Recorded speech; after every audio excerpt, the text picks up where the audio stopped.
कर दी। वो वाकया यूं था कि 1987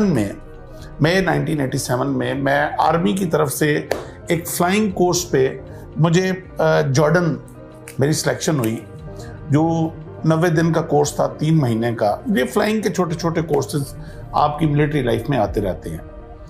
खैर मैं 1997 में मैं जॉर्डन पहुंचा, तो वहाँ मिलिट्री बेस है, किंग हुसैन मिलिट्री बेस।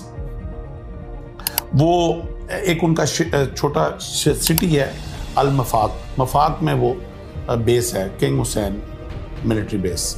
जब वो उनके कर्नल साहब थे, कर्नल हुसैन नाम था उसका, वो जो उनके उसको जीवन क्वाड कहते हैं, जो कोऑर्डिनेशन करता था तमाम एलाइड ऑफिसर्स जो बाहर से आए होते थे उनकी रेजिडेंस।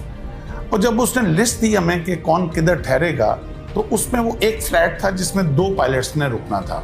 जो तमाम फॉरेन पायलट्स जितने भी थे वो 2-2 पेयर किया हुआ था। तो जो मेरे साथ पेयर था वो इजरायली पायलट था। मैं झंडा देख के इजराइल का, तो एकदम दुनिया में चंद ही वो कंट्रीज हैं जिनके झंडे देख के हम ऊपर से नीचे होते हैं, तो उनमें से लकीली एक इजराइल है। तो मैं एकदम आई वाज शॉक्ड, और मैं कर्नल हुसैन को मैंने कहा जाके कि सर आपको पता भी है कि diplomatically we are not aligned with Israel, so if you could change my flatmate.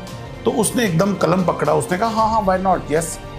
तो अच्छा, जब वो काटने लगा तो ऐसे मेरी तरफ ऊपर देख के मुझे कहता है, but just for your information that pilot of Israel requested me to be your flatmate.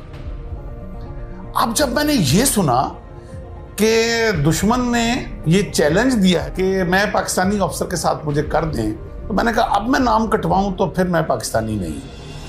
तो I accept this challenge, I will live with Israeli pilot for 90 days and then the life starts. 2-4 दिन तकल्लुफ में गुजरे, वो भी थोड़ा reserve लगा। वो समझ रहा था पता नहीं मैं कोई आईएसआई का एजेंट हूँ। चंद दिनों में हमें ये समझ आ गई कि ना मैं आईएसआई का एजेंट हूँ ना वो मोसाद का एजेंट है। तो हम दोनों पायलट हैं और कोर्स करने आए हुए हैं। 8-10 दिन के बाद बेतकल्फी हो गई। सुबह क्लास में इकट्ठे जाना, शाम को खाना इकट्ठे खाना। जब बेतकल्फी इस लेवल की हुई तो मैंने उससे पूछा, मैंने कहा you requested me to be your flatmate? He said yes. मैंने कहा is there any particular reason for that? तो जो उसका जवाब था शोएल का, वो मेरा लाइफ चेंजिंग, मेरी पाकिस्तान के साथ मोहब्बत उस दिन मुझे मेरी पैदा हुई मेरे अंदर। उससे पहले मैं बाय डिफॉल्ट पाकिस्तानी था, लेकिन मई 1997 इस वाक़े के बाद मैं बाय चॉइस पाकिस्तानी। उसने जो जवाब दिया वो मैं बार बार इस कौम को वो जवाब बताना चाह रहा हूं। मैं इससे पहले वाली भी एक वीडियो में, मैं उससे पहले वाले एक प्रोग्राम में मैं बता चुका। ही सेड के हम पैदा हुए थे तो मां की गोद से हमें बताया गया था कि तुम्हारा दुश्मन अरब नहीं है, तुम्हारा दुश्मन पाकिस्तान है। कहता है उसके बाद मकतब में आए तो मकतब में हमें पढ़ाया गया कि तुम्हारा दुश्मन पाकिस्तान है। कहता है मकतब के बाद स्कूल में, मकतब उनके कहते हैं मदरसे टाइप को जो कंपलसरी है स्कूल से पहले। अच्छा, कहता है उसके बाद स्कूल में आए तो स्कूल में जो चैप्टर हमें एनिमी का पढ़ाया जाता था उसमें झंडा पाकिस्तान का लगा होता था। उसमें पाकिस्तान की ज्योग्राफी पढ़ाई जाती थी, पाकिस्तान का नहरी निज़ाम पढ़ाया जाता था, पाकिस्तान का फौज की स्ट्रेंथ हमें पढ़ाई जाती थी। कहता है उसके बाद यूनिवर्सिटीज में, कॉलेज में एनिमी के तौर पे हमें पाकिस्तान पढ़ाया जाता। कहता है फिर मैं आर्मी में आ गया। जब आर्मी में आया तो सारी दुश्मन की मिलिट्री स्ट्रेटेजीज जो हैं वो हमें पाकिस्तान की पढ़ाई जाती थी। कहता है जब पैदा होने से लेके आज तक दुश्मन दुश्मन दुश्मन पाकिस्तान सुनते आए हैं, तो एक मौका मिला कि दुश्मन के साथ 90 दिन गुजारने का। तो वो आर्मी की टर्मिनोलॉजी होती है नो योर एनिमी। तो कहता है नो योर एनिमी का चांस मिला तो why should I miss it. मैं उसकी बात सुन के थोड़ा सा मैं हैरान हुआ। मैंने कहा शोएल ठीक है, हम आपको ड्यू टू मस्जिद अक्सा एंड ड्यू टू फलस्तीन हम डिप्लोमेटिकली आपको एक्सेप्ट नहीं करते, मगर इस लेवल का हमने कभी आपको दुश्मनी के भी काबिल नहीं समझा। हमारे लिए तो इंडिया ही काफ़ी है जो हमारे साथ जुड़ा हुआ है मशरक के ऊपर, और उसके लिए हम काफ़ी हैं, हमारे लिए वो काफ़ी है। तो तुम लोग किस लेवल पे जा चुके हुए? तो हमने वी नेवर थॉट। तो जो इसके बाद जो उसने जवाब दिया वो इससे भी ज्यादा अहम था। उसने कहा तुम लोग अभी सोए हुए हो, अभी तुम्हारे लीडर्स तुम्हें बता नहीं रहे कि तुम लोग क्या हो और क्या काम तुम लोगों से लिया जाना है आगे, जबकि हमारे लीडर्स ने हमें बता दिया। इसलिए हमें बहुत क्लियर है कि तुम लोग क्या हो, लेकिन तुम लोगों को खुद भी नहीं पता तुम लोग क्या हो।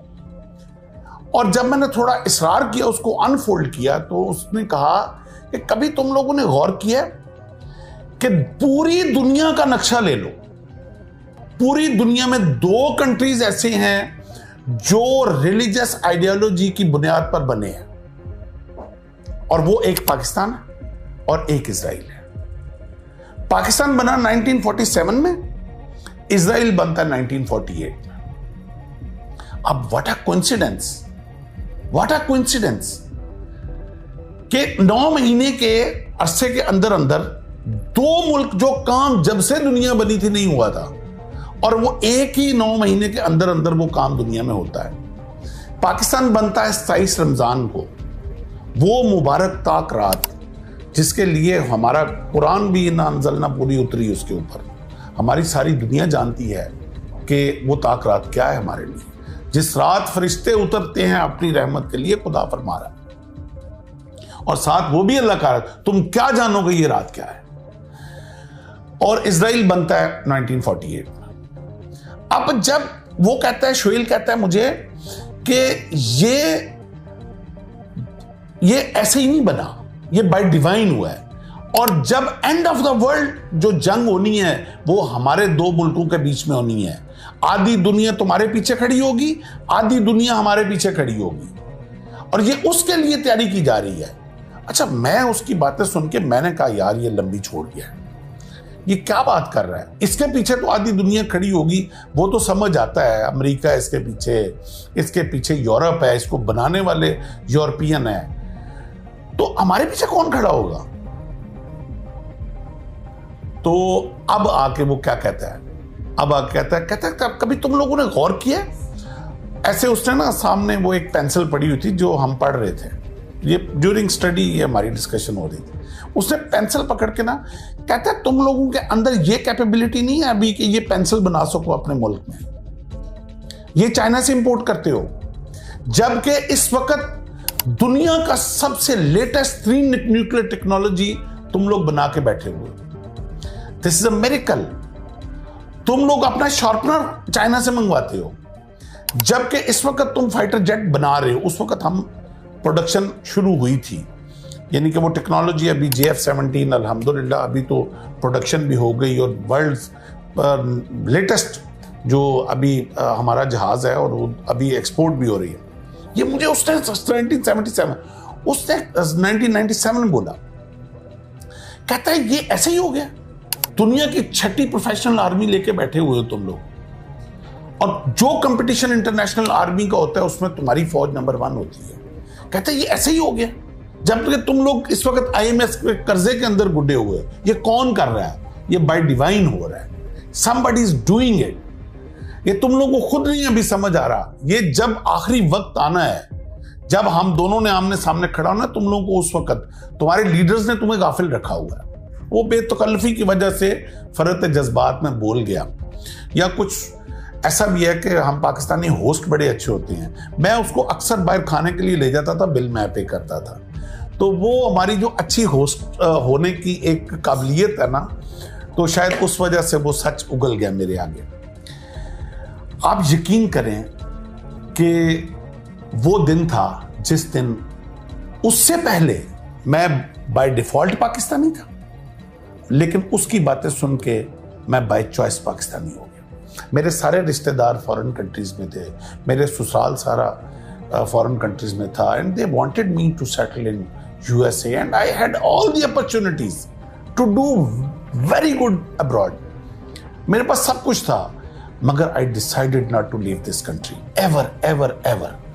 और मैंने अपने बच्चों को भी कह दिया